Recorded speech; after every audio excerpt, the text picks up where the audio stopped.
co-founders of Zoodoo dolls. This is one of the dolls that we make, Rosie the Riveter. We make creepy cute dolls. We've been making them since 2018, and we've made over 7,000 dolls now. And we want to be your next collectible.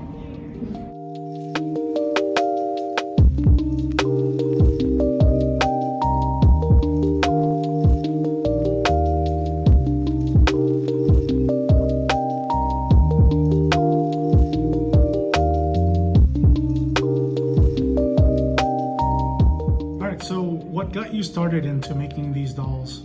Well, the first one that I made, I had seen someone that had a cute little doll that they called a voodoo doll, and I hadn't sewn since home ec class, so for some reason I just wanted to sew something, and when I saw that, I thought it was so adorable. I looked up voodoo dolls and just kind of made my own pattern and started making them as a hobby, and they started selling. So here we are 7,000 dolls later.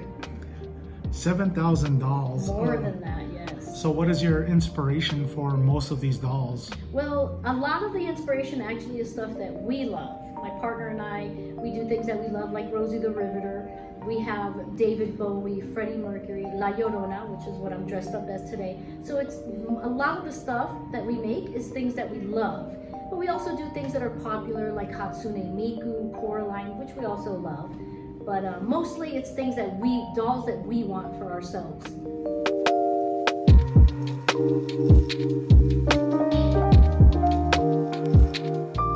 I have a question actually. Yes. A lot of people when they think of voodoo dolls, they think of, that ancient or that ritual practice where it's meant to cause harm. Yes. How can people look at these types of dolls? Is it meant for the same intention? Is it, just more meant for fun? Yes. Well, first of all, voodoo dolls aren't just, unfortunately they get a bad rap. They're not just for causing harm. You can also send love and healing. And people don't know that because movies and TV talk about, poking somebody with a stick and breaking their leg or something like that. So that's the first thing. And also we call them Zoodoo dolls. My name is Zuli, which is how I got the name. But we do like to say that they're a little bit zombie and a little bit voodoo. And they're just for collectors and people that love dolls. So. Thank you. You're welcome. What is your goal, like, moving forward with the Zoodoo doll? Zoodoo dolls. Zoodoo dolls. It's a tongue twister. Yes.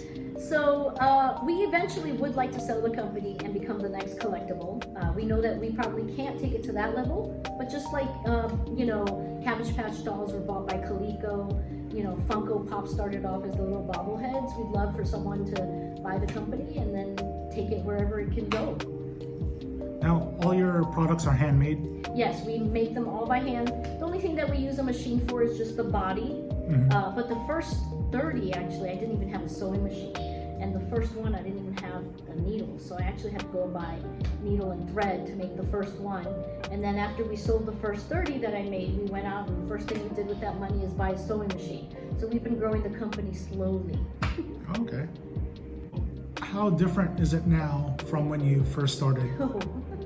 Well, since I had not sewn since home ec class, which was 1982, and I made a rectangular pillow with a rectangular pillows, so no experience. So the dolls actually look a lot different. Their heads were different sizes. Some of them, one had an arm that was really short and one had a long arm, so they're much more uniform now.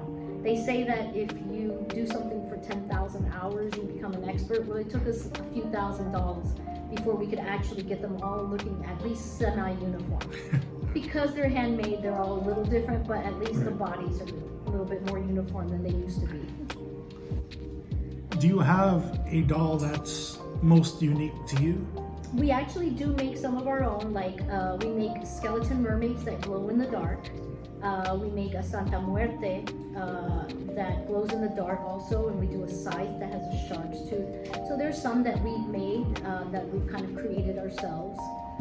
We have our actual, one of my favorite dolls that was probably the first 15th doll, like one of the first 15 dolls that I made. It's a two-sided doll. He's our, we used to call him Gemini, but now we call him Zeke because he's our mascot.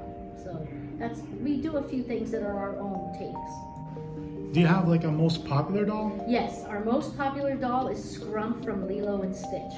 We can never make enough of her. Oh wow. Yeah, for sure. For the viewers out there, like where can they find your stuff? Well, they can find us at Zoodoo Dolls on Instagram, TikTok, and Facebook. Okay.